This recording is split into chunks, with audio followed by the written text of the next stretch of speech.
Let's rewind. Rewind! Rewind!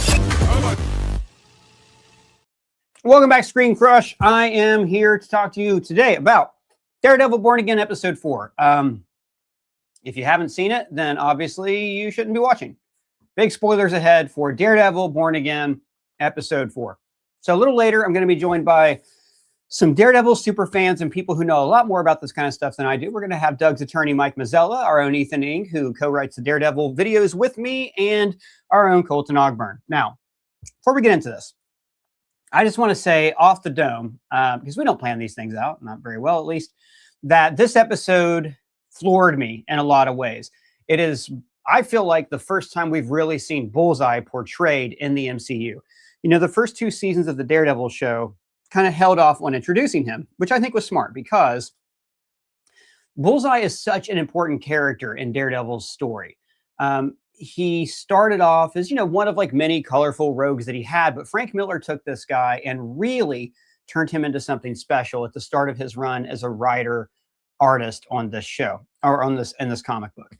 And you know, they spent the first season introducing Fisk, the next season with Punisher, and the Hand. It just would have been too crowded. And the way they introduced Benjamin Poindexter, you know, in the comics, he's really just like a bloodthirsty assassin. And the shading they gave him, his mental disorder, his past with the FBI, it really helps to build him up as an actual consistent character, more so than I ever thought he was in the comics, where he's more just like, what if Daredevil turned evil? Like, what if somebody had power similar to Daredevil, but he had no morals? Like, he's all devil and no dare, so to speak. So I love what they've done with him there. There is something that happens in this episode at the very end that makes me think, ooh, is this starting to become like one of my formerly favorite CW shows that went off the rails? So I'm going to talk about that. I don't think it's going to be all praise from me, but all around though. I mean, I keep thinking back like to little Ryan watching the 2003 Ben Affleck Daredevil movie. And if I could just tell him, hey, don't worry, someday it's going to be all right. You're going to get that Daredevil and Wilson Fisk story and Bullseye story you've always wanted. But yeah, let me start bringing these guys on. Now, as always, if you guys are able to, if you want to contribute to the super chats, we always appreciate it. We don't require it. You're free to watch. You don't have to be a member or anything, but we do always appreciate it. So super chats, and we'll get to your answers in due time. And I want to know from you guys, do you think the Bullseye is now like the best Marvel MCU villain? Like, where would he rank in your rankings? Let me know your thoughts down in the super chats. But first, let me bring on, you know him as our producer of this show of ScreenCrush Rewind and my co-writer on the Daredevil Born Again videos, Mr. Ethan Ing. Hi. So happy. First live stream, everybody, or first, you know, on being on. Is this your first on-camera live stream? Yeah. Yeah. Oh my I mean, we've gosh. done talkbacks together, but yeah, but this is a bigger deal. Everybody can see and hear you right now. If you burp like I just did, everyone will comment about it in the comments below. don't worry. And of course, our legal expert here and Doug's attorney, we have Mr. Mike Mazzella. How's it going, Mike? Hey guys, what's going on? Feeling good? Ethan, don't mess this up. It's your Don't first mess it time. up. It's live. Everything is riding on you. Anything can happen. Everything is riding on this. I think I'll be You're okay. gonna be great. No, but seriously, if you do screw up, it ruins the live stream and the channel. Like, the stakes Yes. cannot be higher. As Of you know. course, because, you know, a And then we're live not stream going price from tag. us can never have any mistakes in it. Oh, no, Literally, we've never had a it's mistake in the impossible. live streams. You've never Yeah, had. Never. particularly on the tech end. But finally, you know him as the guy who hosts all kinds of videos here on the ScreenCrush YouTube channel, including just starting today, The Boys, and ongoing coverage of Invincible. The guy is trapped at our TV and doesn't know, so please don't tell him, Mr. Colton Ogburn. Oh, is that like Bulls? Was that a toothpick you just shot at us? Oh, man, I feel triggered. It I was thought he was hitting a fume. It was kind of a spitball. I did use a few. Oh, man. But spitballs are one of the few things in life more disgusting than gum. I hate, as a former teacher, I hated them even more, but I hated them in school too. Just nasty little blob. Ooh, blobs of spit paper. No. No, not on this, not on my watch, buddy. Imagine if I were Bullseye, I would have just cracked my lens. It's a good thing you're not. Power that from I thought that would have been pretty cool. If I don't know how was you guys. doing that, I feel like I just throw letters across the street into open mailboxes, just like. Be a great. Oh, mailman. Bullseye There's as a mailman would be awesome. Yeah, it'd be like that game Paperboy, but like way better. Yeah. Yeah, you think about it, there are a lot of professions. I mean, by the way, if you're just joining us right now, we are going to talk about the episode, but first we have to get this stellar banter out of the way. There are a lot of jobs Bullseye could do. When he nailed that guy on the scooter, I thought, why is this dude just not like, at the very least, a middle reliever in baseball? He could be a great setup man. He doesn't have to throw. He probably can throw fast. If he can throw a toothpick hard enough to, pierce somebody's skull, he could be a millionaire easy. He could be a stock boy at the grocery store. I think we know why he doesn't want to play baseball. He did. Reference He did have that bad experience, but that's my point. He should be a golfer. He should be a golfer. But Colton, if he pitches enough perfect games, then his parents will come back. Didn't work for Hawkeye, right? Shot 18, scored 18. Yeah, that's right. Hawkeye is the world's greatest golfer. He claims to have shot an 18, which of course no one's ever done before. All right, so we got some super chats rolling in, but before we get to that, I just want to get overall impressions from you guys. What you thought about this episode, Colton? What were your thoughts? Oh, it's the best one yet. It's fantastic, dude. I was grinning ear to ear watching this episode. Episode 1 of this season, I was kind of like, oh, it's good. And then episode 2, I was like, oh, that's really good. Then episode 3, I'm like, okay, we're back. 4 is keeping that going. Like we are not having any slippage yet. No, going down into that valley like we kind of had season 1 where it kind of tapered off for a little bit. I've read reviews for the entire season where people say each episode just gets better and better. So far, that is true. I loved it. I love that they brought back, what's his name? Wilson Bethel, right? That plays Benjamin Poindexter. It was an absolute sin that they ever even considered not bringing him back. So really glad that he's back. And I kind of echo what you just said, Ryan. This is like the truest form of Bullseye. And I love with him being in the MCU now, they're really going that more comic accurate, extravagant, direction with Bullseye. I feel like they kind of toned him down just a little bit in season 3 of Daredevil.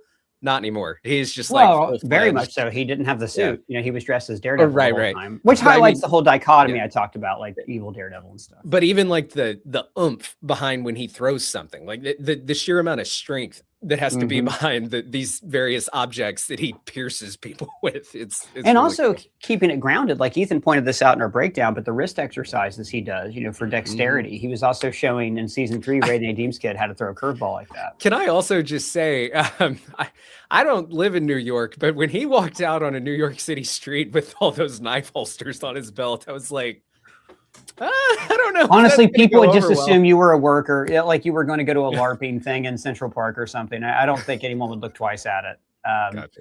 Maybe in this New York, though, with the anti-vigilante stuff. The only thing about the costume, though, is I need that white, the really bright white on the head. That's the only thing where I'm like, look, we're almost there. You don't want the... in the Ben Affleck movie where it's not even a tattoo. It's in his scar. Yeah, they carved it in.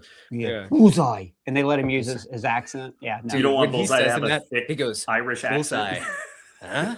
And he points Bullseye. Huh? So stupid. Come to think of it, though, that movie did give Bullseye the same ending that Daredevil season 3 gave him. He's in a hospital bed, except I think he uses a paper clip to kill a fly in the 2003 bit, which, by the way, is impressive. I remember this because I ain't seen that movie all the way through since the first time I saw it. So that's one of the few things that kind of stuck with me. Ethan, here we are. It's your very first time to say your opinion on a ScreenCrush live stream. What did you think? Can I say that I'm really glad to be here for your first time, Ethan? Go ahead. Thanks, Colton. Likewise. I really for the second time. Go ahead, Ethan. I think, exactly what Colton said. I would argue that this episode is on par with the quality of season 1 and season 3, and, of the original show, of just the crazy amount of character work going into everything. And it's not just it is a Bullseye episode, but then you see how that reflects on Matt, and then how that reflects on Vanessa and her role with the governor, and then sort of how Daniel is viewing Fisk. It's all these layers of vigilantes versus celebrities versus I cannot stress enough how much I loved this episode. I kept coming back to Ryan, when we went to go see the first look at Born Again at New York Comic Con, I remember we did the talk back, and I mentioned how much I like Bullseye, and I want them to bring him back. I want him to be more. And you were like, well, they can't redeem him. And I was like, no, they can't redeem him, but I want him to play a big role. This is exactly like what I wanted. Like I couldn't put it into words back then, but the whole, like, he thinks he's a hero. He thinks he's, oh, one good deed, I had to go get my mind back. Like, I thought that was so well done. And Wilson Bethel, man, like, it's crazy how many, like, 10 out of 10 perfect castings Daredevil has nailed. Like, the show, the universe, everything. You know, I mentioned earlier, I'd like that they're lifting, and maybe Bullseye has storylines from the comics, I don't know, where they get into more of his moral nuance. My favorite stuff, he's just like bloodthirsty assassin, kills everyone that Matt ever loved kind of a person. But one thing I am liking about this portrayal of him is that they're adding in that nuance, that they took that entire season for us to get to know him, but it's also still pulling from the comics. Like the first Bullseye story that Frank Miller did is following up after Bullseye was defeated by Daredevil a few issues before, and Bullseye escapes from the institution, and he's got a brain tumor, so everybody he sees on the street looks like Daredevil, so he goes on a killing spree. So he becomes obsessed with him in that storyline, and that's what I want for my adaptations. I want them to take the things that I've seen, but then tell them in new ways. Mike, what about you? What do you think of the episode?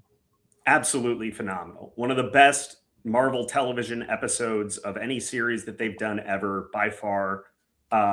Just the coolest action scenes. This really did feel like Bullseye season 1, episode 1. And this, I'm officially starting to petition for him to have his own one shot. I think he should. It's really, really cool what they've done with this character.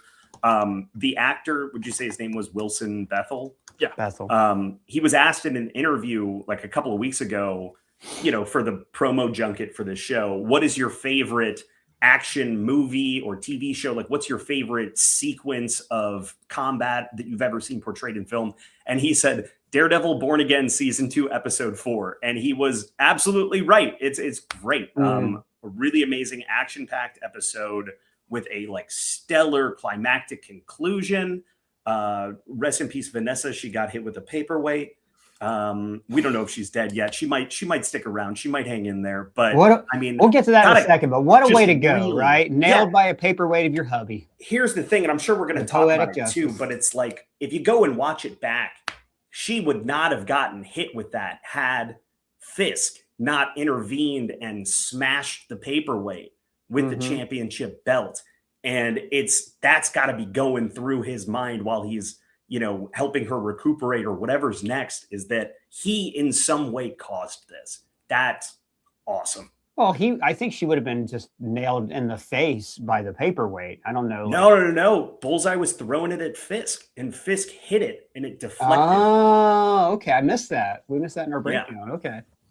Well, there you go. I mean, what I loved about that moment is there's layers of symbolism in that. I mean, you have this crystal version of the city with Kingpin's head, which is like, we've talked about this in our breakdown, from so many visuals from video games and TV shows and the comics. So Fisk looming over this crystal city, which is his version of a perfect city, this clean, pure, makes me feel alone kind of city. And instead, it's this fragile thing that is broken by his own violence that actually destroys the thing that he truly loved in the world. At least I mean, I don't know. She looks dead to me. I'm just going to keep going off that. But in the comics, there's precedence for, like, they thought Vanessa was dead. Turns out she was living in the sewer with some Morlocks and lost her memory. Like, there's lots of ways they can. I'm sure that's the route they're going. That's probably definitely. They're going to do. You know. But honestly, I was going to ask you guys about this next. I think especially the first season of the Netflix series, but all the seasons were a little more afraid to get comic booky. Like, we talked about the grappling hook and how we only ever really saw it used in episode 2. And then really, I guess, starting with Echo, which was the first time we saw Matt Murdock in action, then that first scene that Scarta Payne shot and wrote for Daredevil Born Again season 1, seems like they're really embracing that. Do you guys feel like that there's that's just where we are because we're so used to comic book things? Or do you feel like the dark grittiness of those first 3 seasons and the realism was better?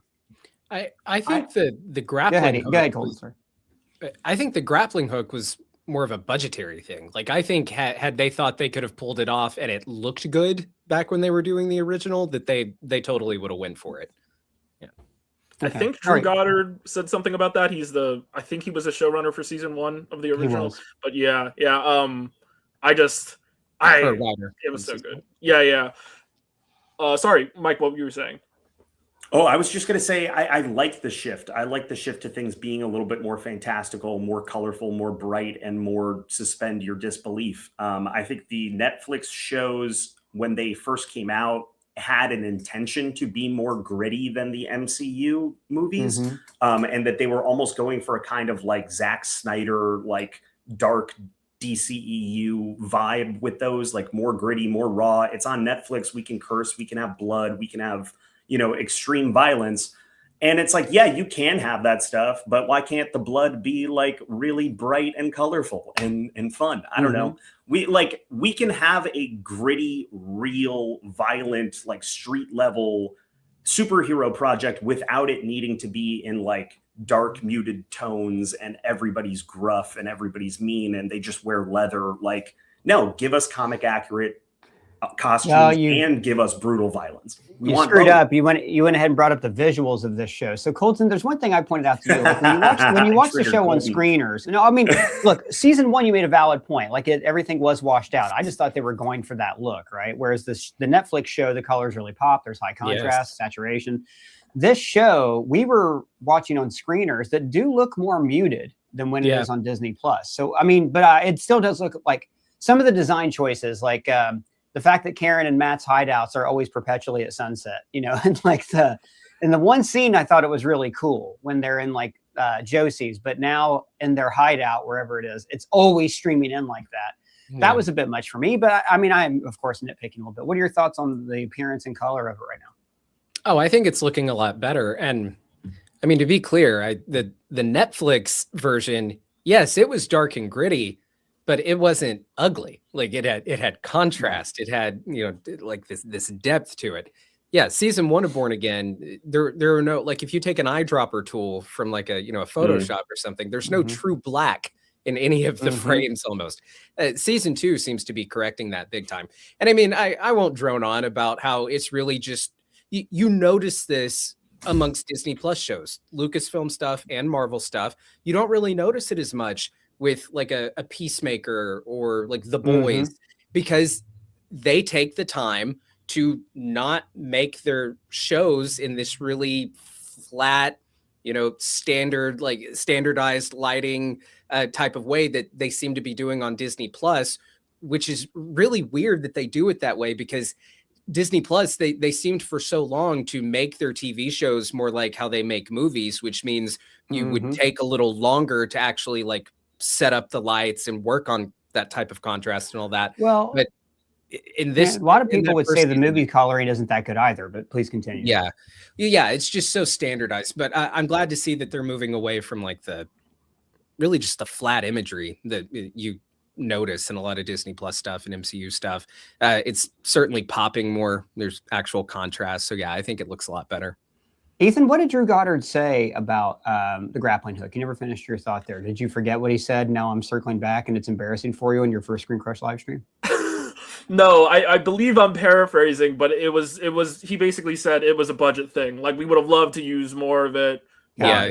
Well, we can't do that. Like if it between the choice of it looking that good or getting a couple of cool like choreography scenes, they chose it looking really good, which I feel like is a good choice. Frankly, the grappling hook would have been out of place in season 1. Like I love that he didn't even use his billy clubs for a while. Like season 1 was a true slow burn origin story, or season 1 was, and we only really got one season of Daredevil. Season 2 where he's in the suit. Season 3 he was rediscovering himself. Well, so yeah, kind of 2 if you count Defenders. But he was also kind of quitted in there. There's a Defender show? It's in and out. There will be, again, I hope. Yeah. Hey, Colton. The suit at the end of season 1, I'll just say, is, I mean, I'm a season 1 glazer, but the suit at the end of season 1 is just awful. It's absolutely horrible. I'm glad that they fixed it come season 2. Yeah. Melvin really underdid his skills there, I thought. He could have been a lot better. What's this deleted scene that I heard about? So I guess we have a clip from the podcast where Wilson Bethel's talking about a deleted scene that was in the show. Yeah, so they talked about a deleted scene involving his tape recorder This would be after the diner slaughter scene. I think it's better if I just play it, and we'll explain it. Yeah, let's go. Let's check this out. I haven't seen this yet. The only piece of episode 204 that I can remember not having made it into the episode, and of course I know from an editorial perspective exactly Are you why. gonna say the white noise? Yeah. It was very cool for him to come back after all this mayhem, sit down, put on a tape, and then the white noise plays. And then when you're looking at it, he looks like a machine. All right, so that's him talking to showrunner Dario Scartapane, right? I believe they continue after that they took it out ultimately because it conveys too much conflicting information with the coin snap scene where he flips the coin into the TV. But it was we were gonna hear what was on that CD tape that tied Dex to his sanity. And it would have been just CD tape. Man, CD that's the most Gen Alpha thing I've ever heard. Playing it on the CD Betamax. tape that you old people. the listen DVD to. player. Yeah. No, it's a CD, Ethan. It's a CD. Is it It's not a okay. DVD. No, hold on. This is important to me. It's not a cassette or a tape. It's a compact disc. Right? Ryan, you're not allowed Audio. to call me out on the live stream. We don't mess up on the live streams. Oh, you're right. You're right. You're right. Sorry. So Ethan was right on his CD tape disc, the vinyl that he was listening to. Right. Yeah. So You know what it- that all reminded me of a lot? Like, I feel like Bullseye at the beginning of this feels a lot like Bucky at the start of Civil War, right? When he's on the run and he's got like his hideout, he's living very like bare bones. Like, there's like nothing in Bullseye's apartment. He just like wakes up, eats food, works out, gets ready to go and kill some people, and then listens to his tapes. He really does feel like a machine, like the Winter He's Soldier. basically living the life that Andrew Tate brags about. That's exactly, I think, word for word, an Andrew Tate. Bullseye is a manosphere influencer. I guess he is. I mean, I think I guarantee you, he'd be yet another job that Bullseye could have. Successful podcaster in the manosphere. I don't mean for this to sound insensitive, and it might not be politically correct. I'm very, I'm a very Just big. covered the boys, Colton. Oh you- God! No, everything's fine. I know. I take mental health very seriously. So, but Oh yeah. me too. I love that they are reminding us that he is a freaking loon. Yeah. He has OCD. Yeah. Yeah. Well, the way and he makes he's his bed. He's also like Yeah. a sociopath. he's Yeah. just snapped. He is not there, and I think As that he should be. Yeah, and I think that makes him more redeemable. Like, because we have seen in season 3 how used he was. I mean, he was used like a tool. Like Fisk just absolutely manipulated him every step of the way. Then Vanessa did the exact same thing. So I think that this redemption arc could work because, one, if any hero was going to be the hero to forgive their villain for killing their best friend, it's going to be Catholic Matt Murdock. So that works. He can forgive and not forget. But I also think that we as the audience can be like, he's not the worst. It's not the worst thing that like a hero has done like in this universe. Is he Like, really if we- culpable for all of the things that he's done? If he truly is mentally ill and cannot distinguish the difference between, that killing is wrong, right? Yeah, If I he mean, thinks that him killing Mike, these isn't people- that the legal definition of not guilty? Yeah, by so insanity? and that's what makes me think, Bullseye was convicted and he went to prison. Did they try an insanity defense? Did they apply the M. Naughton test, which is just basically, do you know the difference between right and wrong? Do you understand that what you've done is, I'm misstating the test right now and somebody in the comments is going to correct me on it, but it's essentially like, do you understand and comprehend that you have harmed other people, that you're doing something that is bad? Is it a compulsion? Is it something that, did you act with malice? Because oftentimes the more concerning cases, the people that are not acting with malice, right? It's not heat of passion or anything like that. It's not like that for Bullseye. He just kills because he kills. And he doesn't really see what's wrong with that. That ties back to your Bucky point as well, is that we don't judge Bucky for what he did as the Winter Soldier. And that was like literal brainwashing. I don't know that I'm ready to give Bullseye like just this full pass that, I didn't know what I was doing. No, you kind of knew. Yeah. Like in all seriousness, yeah, he should be locked away. Sure. But in this world, I think just as a fictional character, I personally think that I could come around to like really enjoy his character getting a redemption arc and being like a Suicide Squad style villain, like in another show or something. I don't think he can ever be redeemed. I mean, not just for the redemption is insanity reason that you just mentioned. Go ahead, Ethan. I'll get to my point in a second. Sorry. I think redemption is a strong word. I think I always decide to like say I love to hate Bullseye. Like I love to hate Dex because like it's so interesting how we saw him and to be clear, he was stalking Julie even before Fisk like did anything to him, right? So there is a level of manipulation, but he is crazy. I didn't get a clip for this, but in the podcast they also mentioned that when they were talking about directions to take Bullseye's character for this season, Wilson Bethel specifically said, I don't want him to be manipulated again. I want us to see what it's like for Bullseye to believe that he is wholly his own man. And what happens is he still ends up taking inspiration from people, but he's not like a pawn anymore. He thinks he's righteous in his actions, which I think is so interesting. The fact that he for me, it's not so much redemption as it is fixation, which Ethan, you wrote the parts of our video about this, that he's always looking for something to fixate on. Even when he orders in the diner, he doesn't make his own decision. He says, well, what do people like? What do other people like? So in the comics, like I said, he's more of an assassin. Like Fisk, I think at one point gives him $1 million to kill Daredevil. In this show, it wouldn't move him. He wouldn't care about money. The question is, what would he use the money for? What's he going to fixate on next? Which I think makes him such an interesting character. To think like if he stays focused on this good guy track, does he allow himself to join a Dark Avengers where he becomes like the new Hawkeye, like they did in the comics? I don't know. It's a great direction to take him, though. Yeah, and I don't want, like you said, Ethan. You love to hate him. I kind of love to love him a little bit. I mean, he's almost like a. He's charismatic. He's like Dexter or like the guy from You. Like, yeah, he's crazy and does bad stuff, but I think he's a character that you can still like enjoy and kind of find yourself rooting for if he's going up against an even worse villain. So I hope that's from You. I don't know. Okay. I forget his name, but it's like Penn Badgley. Psychotic Penn Badgley, the killer. yeah. He obsesses over a new girl every season. That's I know. Thing of the show. He's not redeemable, though. I wouldn't think. No, I'm saying that, but you can root for him when he's going up against someone even worse. So that's what I'm hoping they do. Which is what the show Dexter is about.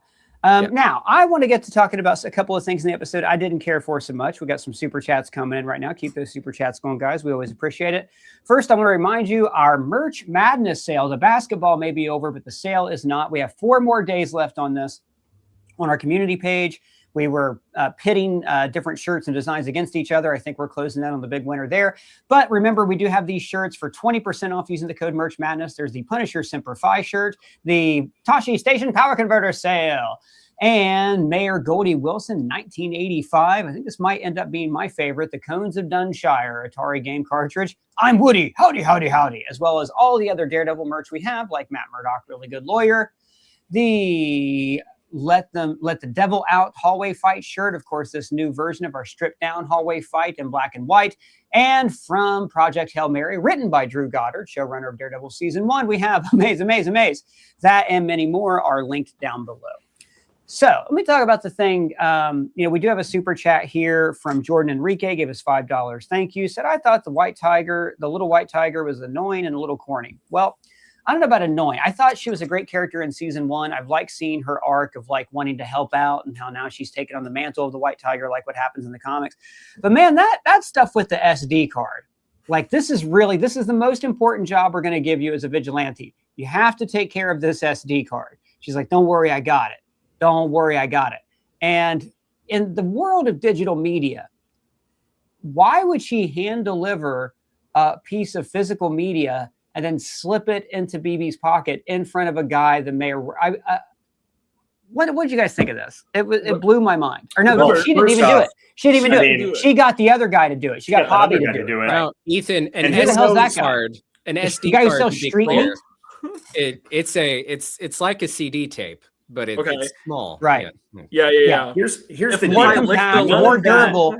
But the connectors on it are still exposed, and if you scratch them, it won't work. And she didn't even have it in a plastic case. And as somebody who works with SD cards every day, it was blowing my mind. Like a piece of lint in your pocket can get in there and like screw with those connectors. So yes, It is, Guys, Ethan, gotta it's like say- an 8-track. You insert it like an 8-track, but it's like more the small. DS, Yeah, right? it's like an I just dated 8-track. myself really Stick it bad. in. It is like a DS, yeah. Sorry, go ahead. Mike, I keep cutting you off. Go for it. I just was going to say that I don't think it's going to matter even if the footage gets out there, because they're not going to be able to see anything on it, because they shot all of that on a Canon Vixia. And the screen is just going to pop up Fucking Yeah. Last Yeah, week, as soon as the guy's about to confess about Fisk. Canon the Vixia. demo screen was up the whole last time. week, yeah, we did this last week with Mike. His camera kept having a demo. They call screen pop that up. a callback. A callback. Oh And my if you're God. listening to us on audio, which Only are for the available on all frequent podcast viewers. platforms, you don't know what he's talking about. But trust me, it was frustrating for Mike and hilarious for the rest of us. You know, I Yeah. will when that say happened. the Canon Vixia HF-G30, the great camcorder. Yeah, I know those words that you just said. You were really And we're not close. getting paid to talk about this at all. So, but in all seriousness, right? So she gives the card to Pavi, who we don't know. Maybe he's the same guy Daniel buys his street meat from. I don't know. And then Pavi, why not upload it and email it like to BB? Why is BB's stuff so underground when she could put those videos on YouTube? Wilson Fisk can't take things off of YouTube. Like, I don't know. I feel like this Well, this to me feels very much like in mind maybe he's working with the written by CIA people now. who don't know how the internet works. Go ahead. Sorry. Keep in mind he's working with the CIA now. I don't know if they know that, right? We don't know if True. Daredevil and everybody else is aware that the CIA is like has a hand in this and is on Fisk's side. But yeah, maybe they were concerned about, digital privacy and just ensuring that the videos got to her and no one else and that they weren't discovered. Also, that if they did email it or send it some other way, there would be a trail of that, right? So if the videos did True. eventually come out, that might be able to lead them back to find out that BB is the one that is putting out all of those, Mayor Fisk mask videos and stuff. And not to mention the compression on Google Drive is pretty bad. Maybe they just wanted to preserve the original quality. That is a fact. I do hope that there's a backup, even if it's on an air gap computer that's never been hooked up to the internet. Like, I don't know. I know, but here's the problem. The rest of the show is so well done and well thought out. I mean, I can even they've even managed to say, yeah, Wilson Fisk is the first mayor in the history of New York to ever have the power to declare martial law. And they've tried to form realism around a lot of things in this show. And I can buy blind lawyer sees with bat powers before I can buy handing off an SD card in front of the deputy mayor of communications. The deputy My thing is communications less mayor. about my thing is less about the uploading to the internet thing. It's like we spend a whole scene of Angela being like, "Let me do this. I got this. I'm a vigilante now. I can do this." And then Yeah. she gets I have it. a magic amulet that gives me Exactly. enhanced reflexes and strength, and I can jump really high. Matt has this whole conversation with her. It's like, "Are you ready?" And she's like, "Oh, were you?" And then she goes and does this. I'm like, "Wait, what?" And also, He hands it it's off to the falafel guy and is like, It's "Yeah, the you got guy this." that got your aunt arrested. What are we doing here? You were so excited. You were so excited. Otherwise, I like Angela as a character, but I'm just like, this guy, I would hate this guy. Why would you even interact with this guy anymore? And and you just nailed it. I don't dislike Angela at all. I think Angela's been set up. Like we knew. It's one of those things. Like when the White Tiger shows up in the show, you're like, well, he's gonna die, and then his niece is gonna It's if you know comics, that's that's what's going to happen. It's like, oh, Thanos is gathering Infinity Gems. Gee, I wonder how that's going to end. It always ends with a snap. So yeah, I'm down for her as a character, and maybe the show will not address that this was stupid. Maybe this was in the logic of the show, smart spy stuff. But to me, and maybe it's just because Daniel obviously knew what was going on. And that's, I guess, a question for you guys. Do you think Daniel knows what's up? Is he the wise fool, or is he just a fool? I think he's definitely the wise fool. It was kind of debatable for this episode, but they hold on him looking at BB's pocket. Did you really just do that? Right in front of me? Right. I think he knows at this point, if he didn't know before. Well, he saw Now. there was something in there. I don't think he could have seen the SD card. And Mhm. he I think he knows that she's suspects. behind those broadcasts, which, that's the other nitpick I have for the show. When I saw those broadcasts in the first episode, I was like, well, we're supposed to think it's BB because this person's got a slight frame and you can see the glove, you can see brown skin. So it's pretty obvious that's who it is. So it's going to be somebody else, like a Muse cop. Nope, it was just her. And that's the only other thing about this whole show where I'm like, I hate when I'm things happy are they revealed obvious. it quick. I'm happy they revealed it quick. Yeah. It was like, okay, if you're going to do there's the that. obvious thing, Yeah, I was it's like hoping. episode 2 we know. I felt like it was pretty obvious from the recap that they played before episode 1 of this season. They should, Right. like in the season recap, they have just one scene of BB, and it's BB saying, well, you know, I have other outlets or ways of getting information out there. And that's the only cut of her in the season 1 recap. And plus So, the like, business yeah, card. obviously of, she's Fisk. Fisk. Now, did we see the close up of that business card when she gave it to Gallo? I don't think so. Okay, think I it wasn't was sure if just- that was an insert from later or not. Yeah, I think the City Without Fear symbol is new to this season. Like it was just a Okay. card last season. And then they found it. They found the card this season, and Mhm. that's with the blood on it. That's how they knew. All right. What do you guys think about her, though, in general, and her arc? Like, do you think we'll see her? We talked about this a little bit in our breakdown, but do you think that we will see her become like Blind Spot was in the comics, where she becomes like a sidekick to Daredevil? I think he would want to train her himself, but where do you guys think this is going to go? Does she even have powers? We haven't seen them used yet. I think they need to put her with the Defenders. I think she would fit in well with Luke Cage, Jessica Jones, Iron Fist. We saw that they're all back for Born Again season 3. I don't know if you guys. That wanna was my talk next about that. question. Yeah, that's I think right out of my mouth. Yeah, a Heroes for Hire, something like that. Maybe bring Mhm. Frank Castle in, because here's what I don't want to happen. When they introduce all these like other characters, there are two things I don't want to happen. I don't want a Daredevil show to get bogged down with being Cameo City. Like we have to it feel like this big shared show where all these other characters have to be there. But I also don't want them to feel the need to, oh, well, we need to make a White Tiger show. And we need to make another season of Luke Cage and another season of Jessica Jones and another Iron Fist season and a this and a that. No, I think it'd be fun if they, like we talked about in a previous stream, Ryan, how I think Marvel's going into their ensemble saga, like where we're going to see not very many solo projects. We're going to see a lot of team projects, both on the big screen and the small. So yeah, I think a Defenders team with White Tiger on it would be really cool. And in case, and I agree, but like what you're talking about is exactly what Marvel did when they were like, and you get a show. You know, Echo had a pretty damn good appearance in Hawkeye, and all of a sudden she gets an entire series, you know. I'm going to pull up the photo that we're talking about here. If you guys bear with me just a second. Mike, what were your thoughts on the Defenders as a show? I know it had some pretty mixed, mostly bad reactions, but I've never actually gotten your opinion on it. I liked it. I remember at the time that I was watching it, like when it first came out, thinking, I think it's strange that they're going in like such a mystical direction when like the main MCU hasn't really gotten into so much magic stuff yet.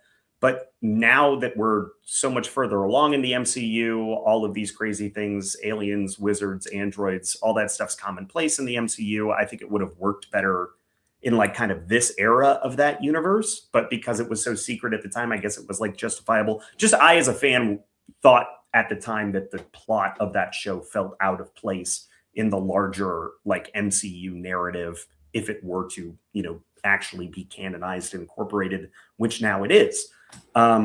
I liked it. I liked the team ups. I liked the group fights.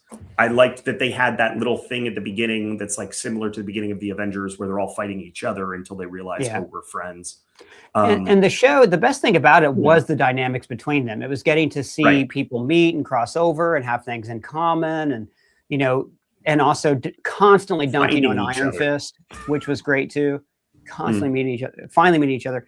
I don't want it to become, like you guys said, like the Mandalorian became. Like in season 2, it was kind of cool. Like, oh, there's Bo-Katan, there's Cobb Vanth, you know, Boba Fett's showing up. And you kind of go back and look and go, I don't think they planned it this way, but that season ended up being a lot of backdoor pilots. So I hope that's not what's going on. So just to give you guys some who are watching here, this is the photo that came out this week. I don't know if it was an official, but this was on Entertainment Weekly, so I'm going to say it's not a leak. So that's obviously Jessica Jones, who's going to be in this season. We haven't seen her yet. That is Finn Jones, aka Iron Fist, apparently carrying an arm of Trapper Keepers in his arm. And then on the far left, we have G. I wonder who that could be. Somebody in a cloak hiding his identity. Looks like Mike Coulter's Luke Cage. It also looks like he's wearing a suit and tie, colorful suit and tie, which has me excited because I thought Luke Cage season 2 ended with a great cliffhanger where he took over the club, Harlem's Paradise, and he was going to now try to clean up crime by becoming the crime boss himself. And I would love to see a season where, you know, we're like, well, why is Jessica Jones fighting against Mayor Fisk, but Luke Cage isn't? It makes sense. He's a crime boss. So I would love to see Luke come up against Matt Murdock. I think that would be really fun. Iron Fist, though, I kind of thought at the end of that season, didn't Colleen Wing become the new Iron Fist, or am I just wishful thinking, or was she like a different? I think hero? he gave her the power. I didn't watch it, but I watched the recap. He gave Colleen the power and then decided to go on a spiritual journey, and we got a tease that he got the Iron Fist power again somewhere on his journey, but we don't know how. So he has like some powers, but Colleen is like was the main Iron Fist when that show ended. Maybe they're gonna foggy him at the beginning of season 3. I hope not. Okay, man. Because I've been on I will these say this crossed. in defense of Finn Jones, they did Iron Fist season 1 on such a tight budget. The showrunner, I think, was the same guy who did Inhumans, and he's a guy who is known for like doing things really fast and on the cheap. So they brought him on, and they did not give Finn Jones time to do fight choreography. It just was not the kind of prep you want for a show like that. And so instead of putting him in a mask, they left him unmasked. It's just a lot of bad decisions contributed. I've heard season 2 is better. I haven't watched it yet. I got to get caught up on it. Season 2 was better. But I did like his cameo in Luke Cage season 2, where you do see their friendship. And if you guys haven't read it, there's these comics from the 70s called Heroes for Hire that were really fun, where the two of them are superheroes that, you know, people can hire out. Colton, you mentioned Punisher. Punisher would never join Heroes for Hire, but I can maybe see him teaming up with the Defenders. Yeah, I don't know. I think Punisher is going to be maybe turning a little bit of a new leaf after his one last kill and what we're seeing him do in Brand New Day and having his van and all that. I think they're going to go that route of him wanting to kind of come out of the shadows and be a little bit more of a superhero instead of just a, oh, yeah, and I'll do it again. I'll do it again. Let me tell you something. Let me tell you, Red. All right, I got we got a couple questions here. Here's from a super chat. C-Zone459 gave us $10. Very generous. Thank you. Said, love the content. Ryan, you are awesome. So the rest of you guys, sorry for your bad luck there. Great. Do you guys think that Fisk and the Crazy Muse Doctor will get together? So Heather Glenn, great character in the comics, but you know, her seminal moment is that she goes off the deep end. No, I don't think Wilson's going to want to be with anyone ever besides Vanessa. I think she's the one for him. You know what? The Crazy Muse Doctor is so funny to me. If Vanessa does end up dying, you know what? I think there has been. I think they have kind of been laying a little bit of tension between those two characters. I could see her maybe trying to make a move. I don't think he makes a move on her. I think she would make the move on him. But yeah, I can see him laying. I could see him, laying some tension into her. Why not? So I think there's also something with him where it would be Matt Murdock motivated, where it's be like he would want to get with Matt Murdock's ex in some kind of weird power play. Murdock, I had sex with your girlfriend. She said I was better than you.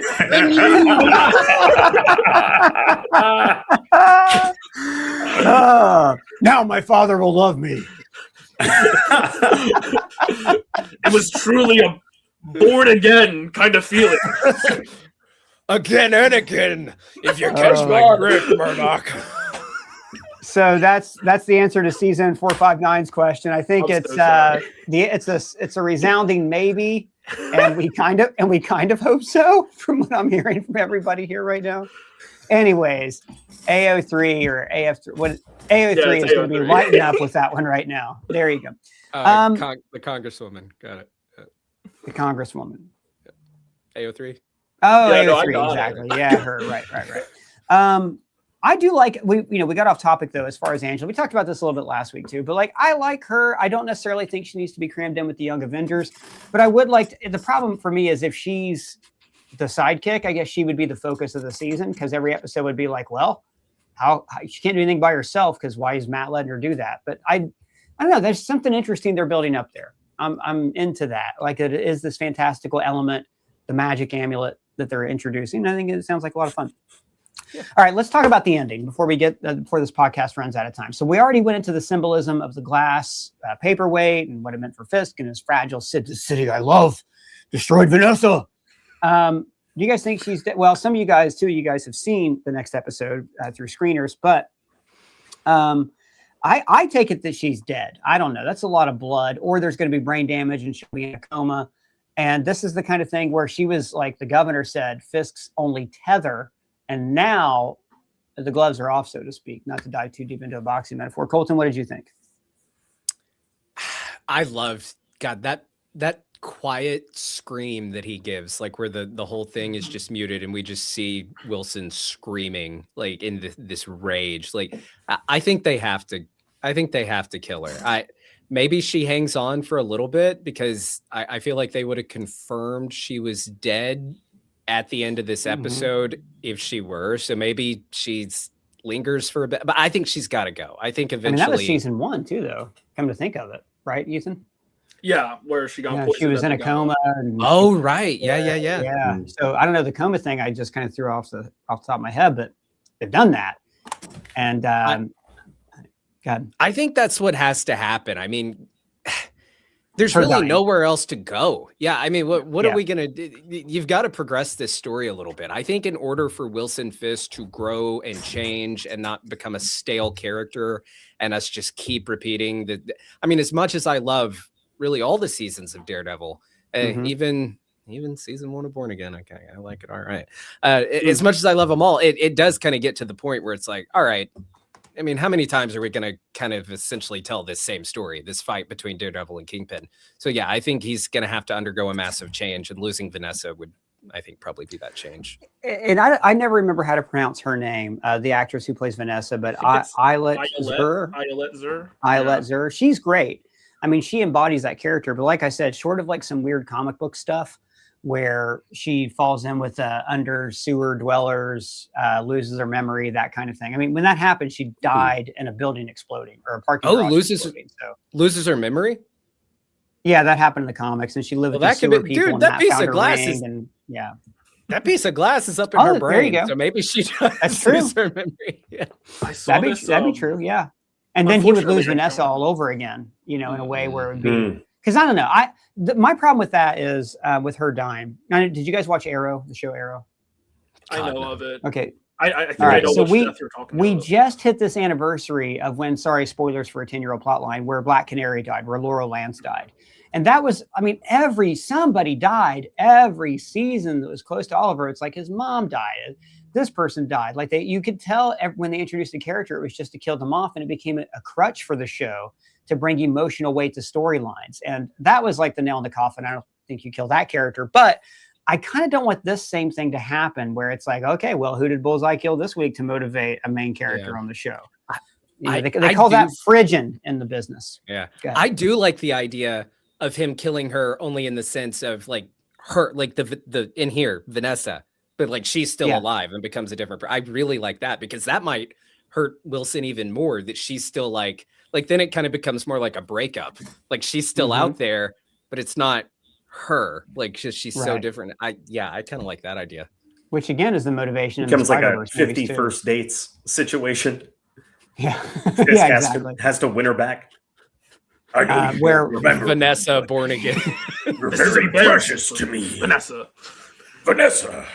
Well, she's had such a dynamic arc too. You think about when we first met her, this woman who is very sophisticated, works in an art gallery, was interested in Wilson. And I love the detail we learned in season 1 that she came from an abusive childhood. So she now is seeking a man who like approaches her with strength for protection, that kind of thing.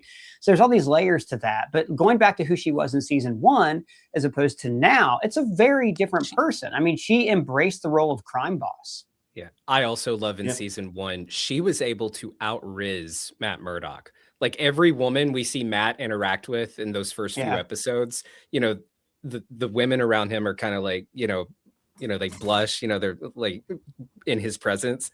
She just like, she makes him kind of like do the look down and giggle and the, like makes him. Oh, in season 1, you mean?